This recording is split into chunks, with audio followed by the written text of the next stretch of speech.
وما افاء اللہ علی رسولہ، اور جو مال کے ہاتھ لگا دیا ہے اللہ نے اپنے رسول کے، منہم ان سے یعنی بنو نذیر سے، فما اوجفتم علیہ من خیر ولا رکاب، تو دیکھو اے مسلمانوں، تم نے ان پر نہیں دوڑائے نہ اپنے گھوڑے نہ اونٹ، ولکن اللہ یسلط رسلہ علی من یشاء، یہ تو اللہ کی حکمت ہے، مشیت ہے، اس کی قدرت ہے، اللہ تعالیٰ مسلط کر دیتا ہے اپنے رسولوں کو جس پر چاہتا ہے۔ یہ خاص قدرت خدا بندی سے کہ اللہ نے ان کے دلوں میں رعب ڈال دیا، انہوں نے خود آ کے سرنڈر کر دیا،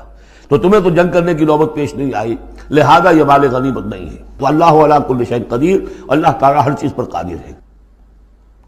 اب یہ حکم آ رہا ہے، ما افاء اللہ علی رسولہ من اہل القریٰ، جو مال بھی ہاتھ لگا دے اللہ اپنے رسول کے ان تمام بستی والوں سے، فللہ وللرسول ولذی القربى والیتامى والمساکین وابن السبیل،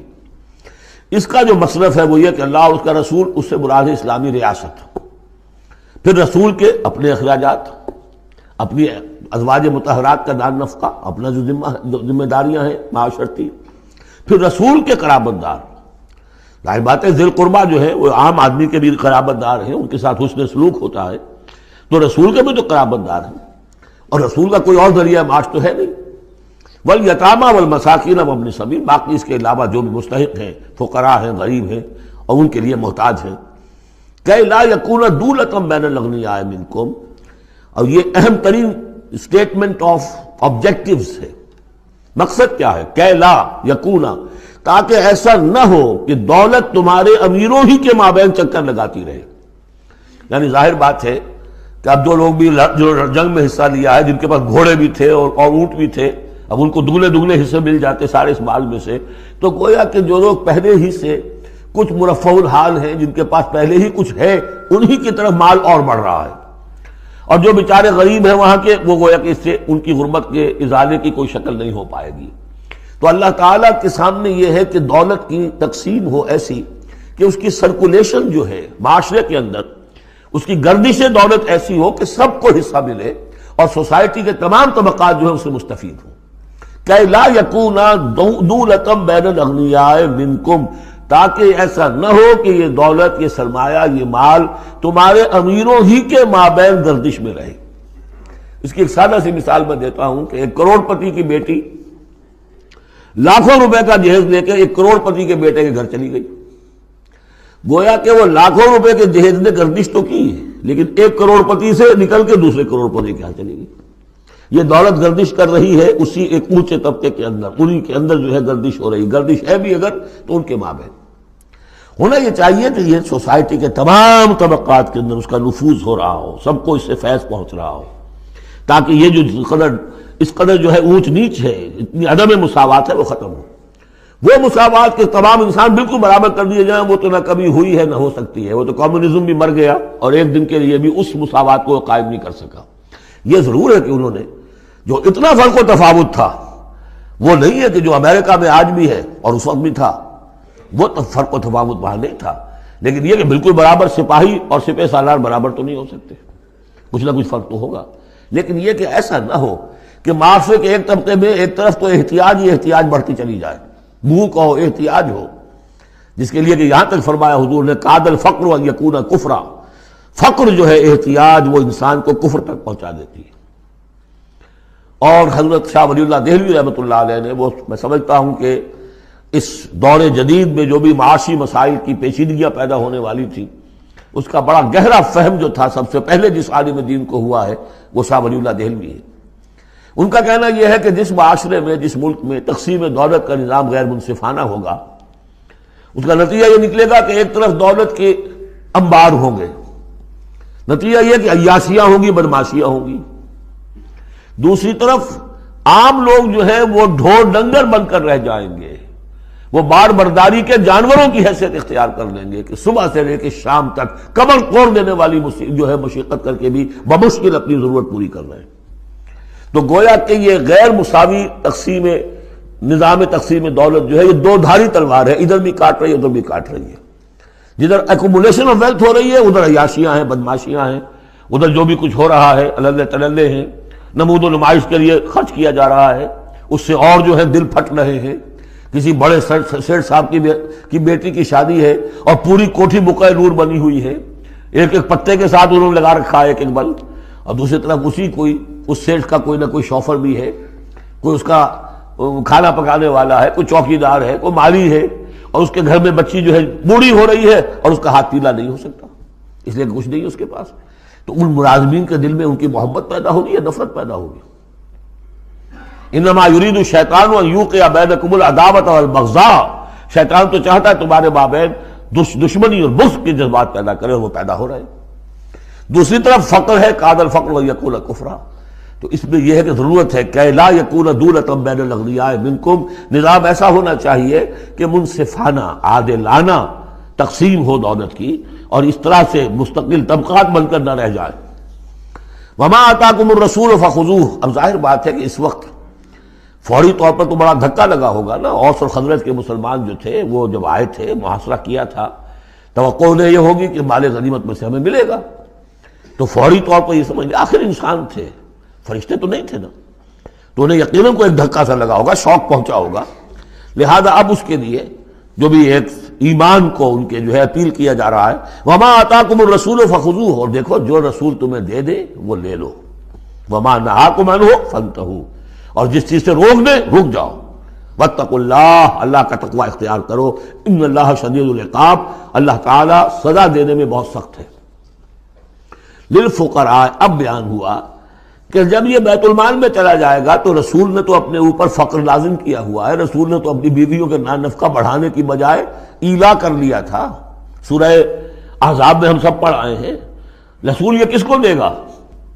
للفقراء المہاجرین الذین اخرجوا من دیارہم، وہ مہاجر جو تنگ دست ہیں، کہ جو نکال دیے گئے اپنے گھروں سے، اموالہم، اور اپنے اموال سے، انہیں سب کچھ چھوڑ کر آنا پڑا. یبتغون فضلا من اللہ ورضوانا، وہ تو اللہ کے فضل کے متلاشی ہیں، تلاش کر رہے ہیں، حاصل کرنا چاہتے ہیں اللہ کا فضل اور اس کی رضا. وینصرون اللہ ورسولہ، اور وہ اللہ اور اس کے رسول کی مدد کر رہے ہیں. وَلِيَعْلَمَ اللَّهُ مَن يَنصُرُهُ وَرُسُلَهُ بِالْغَیب، یہ ہم پڑھ چکے ہیں. اللہ دیکھنا چاہتا ہے کون ہے وہ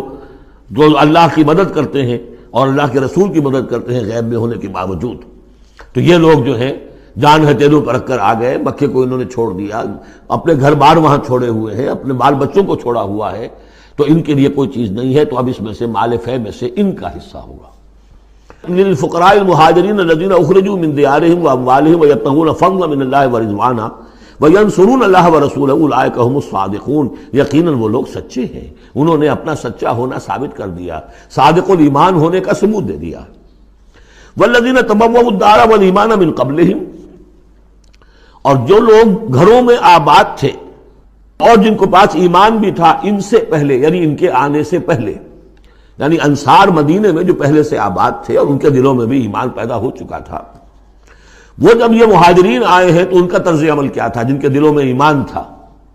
یحبون من ہاجر الیہم، انہوں نے قطعاً گراں نہیں محسوس کیا کہ یہ ہجرت کر کے لوگ آ گئے ہیں، ہماری معیشت پر بوجھ بن جائیں گے، ہمارے لیے جو ہے یہ آبادی جو ہے اتنی بڑی اور بڑھ رہی ہے،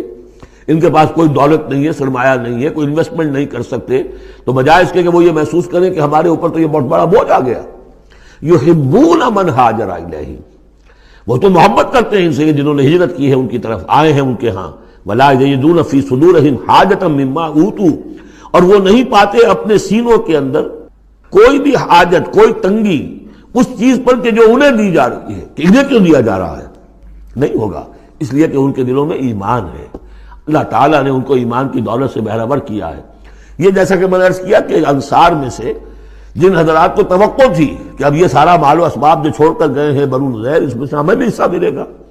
اور جب یہ طے ہو گیا کہ یہ سارا مال فے ہے، یہ مال غنیمت ہے ہی نہیں، تو آخر فوری طور پر تو ایک دھکا سا لگا ہوگا. یہ ساری آیات در حقیقت ان کی تشفی کے لیے، تسکین کے لیے، ان کے جذبہ ایمان کو اپیل کرتے ہوئے اللہ اور اس کے رسول کے حوالے سے بات کی جا رہی ہے، اور جو بھی ان کے اندر ایمان تھا در حقیقت اس کا اعتراف کرتے ہوئے کہ والذین تبوؤا الدار والایمان من قبلہم یحبون من ہاجر الیہم، وہ تو محبت کرتے ہیں ان لوگوں سے جو ہجرت کر کے ان کے ہاں آ گئے ہیں. ولا یجدون فی صدورہم حاجۃ مما اوتوا، اور انہیں ہرگز کوئی تنگی محسوس نہیں ہوتی اس معاملے پر کہ جو انہیں دیا جا رہا ہے مہاجرین کو. وَيُؤْثِرُونَ عَلَىٰ أَنفُسِهِمْ وَلَوْ كَانَ بِهِمْ خَصَاصَةٌ، اور وہ تو اپنے اوپر ترجیح دیتے ہیں دوسروں کو، خواہ ان کے اپنے اوپر تنگی ہو۔ یعنی انصار بھی سب کے سب جو ہیں وہ دولت مند تو نہیں تھے، ان میں بھی غریب بھی تھے، لیکن یہ کہ چاہے وہ خود تنگدست ہوں، لیکن یہ کہ وہ دوسروں کو ترجیح دیتے ہیں۔ انہوں نے اپنے مہاجر بھائیوں کے لیے ایثار کیا ہے، قربانی کی ہے۔ ایثار جو ہے اس کے معنی ہوتی ہے ترجیح کرنا، کسی کو مقدم رکھنا۔ یؤثرون علی انفسہم ولو کان بہم خصاصہ، اپنے اوپر ان کو ترجیح دے رہے ہیں اگرچہ ان کے اپنے ہاں بھی تنگ دستی ہے، خواہ ہو ان کے ہاں تنگ دستی۔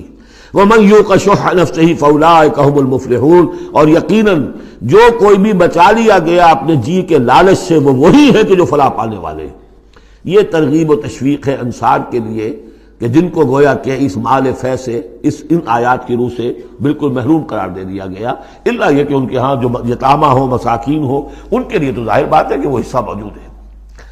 اب جو آیت آ رہی ہے اس حصے کی وہ یہ ہے، بہت عظیم آیت اس پہلو سے ہے کہ اسی سے استدلال کیا حضرت عمر نے رضی اللہ تعالیٰ عنہ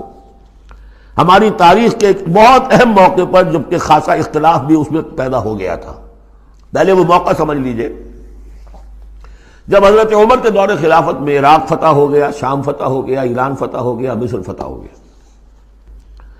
تو ایک فرٹائل کریسنٹ کہلاتا ہے مڈل ایسٹ کا، بہت زرخیز علاقہ، درمیان میں تو اگرچہ عراق کے اور شام کے ایک بڑا صحرا ہے، لیکن ایک کریسنٹ پاتا ہی ہو، بہت فرٹائل ایریا۔ اب یہ جو مجاہدین تھے، صحابہ کرام کتنے تھے؟ چند ہزار۔ ان کی طرف سے مطالبہ ہوا کہ یہ ساری زمینیں یہ مال غنیمت ہے، 1/5 رکھیے بیت المال کے لیے، 4/5 ہمارے اندر تقسیم کر دیے۔ اگر ایسا ہو جاتا تو تاریخ انسانی کی عظیم ترین جاگیرداری پیدا ہو جاتی، پورا ملک تقسیم ہو جاتا چند ہزار صحابہ کے اندر۔ اس سے بھی آگے بڑھ کر اس میں امپلائڈ یہ بھی تھا کہ ان ملکوں کی تمام آبادی ہماری غلام ہے، تقسیم کر دیجئے انہیں۔ مال غنیمت میں جو غلام آتے تھے وہ تقسیم ہوتے تھے کہ نہیں؟ لونڈیاں آتی تھی تو تقسیم ہوتی تھی کہ نہیں؟ یہ اتنا بڑا مسئلہ تھا، حضرت عمر رضی اللہ تعالیٰ عنہ نے اس پر غور کیا، اور ان کی رائے یہ ہوئی کہ یہ جو مال ہے یہ مال فے شمار ہوگا، مال غنیمت نہیں۔ مال غنیمت صرف وہ ہوگا جو کسی جنگ میں مارکے کے عین مقام پر جو چیز ملے گی، جو تلواریں دشمن کے ہاتھ سے آپ کے ہاتھ لگ گئیں، زرہیں ہیں اور سامان ہے، یا بھیڑیں بکریاں ہیں، ان کے بھی تو راشن ساتھ ہوتے تھے کہ نہیں، گھوڑے ہیں، اونٹ ہیں، یا وہاں جو پی او ڈبلیوز ہوں گے جو وہاں گرفتار ہوں گے، جو لڑنے والے، یا عورتیں اگر وہاں ساتھ ہوں گی وہ کنیزیں بنائی جائیں گی۔ تو جو محاذ جنگ پر جو مال آئے گا وہ تو غنیمت ہے، لیکن پورا ملک، اب جنگ تو ایک ہوئی ہے، نہابند کی جنگ ہوئی ہے یا فلاں کسی اور کی جنگ ہوئی ہے، تو اس کے نتیجے میں تم پورا کا پورا ملک جو ہے کسی کے قبضے میں آ گیا۔ ساری حکومت جو تھی ابراہیم لودھی کی، پانی پت کی جنگ کے اندر وہ ہارا، اور ساری حکومت جو ہے وہ اب بابر کی ہو گئی۔ تو اگر اس طرح کا کوئی معاملہ اس وقت سمجھا جاتا تو اب سارے کے سارے لوگ غلام اور ان کی عورتیں کنیزیں، جو چاہیں کریں۔ اب اس پر جب حضرت عمر کی یہ رائے ہوئی، اور اس کے لیے دلیل یہ لائے تھے کہ انہوں نے فرمایا کہ یہ جو فے کا حکم چلا آ رہا ہے، اس میں ایک تو فرمایا گیا ما افاء اللہ علی رسولہ من اہل القری فللہ وللرسول ولذی القربى والیتامى والمساکین وابن السبیل۔ اگلی آیت میں فرمایا للفقراء المہاجرین الذین اخرجوا من دیارہم واموالہم، اسی کے ساتھ جوڑا انہوں نے اس آیت کو والذین جاؤوا من بعدہم، جو اور بعد میں آئیں گے۔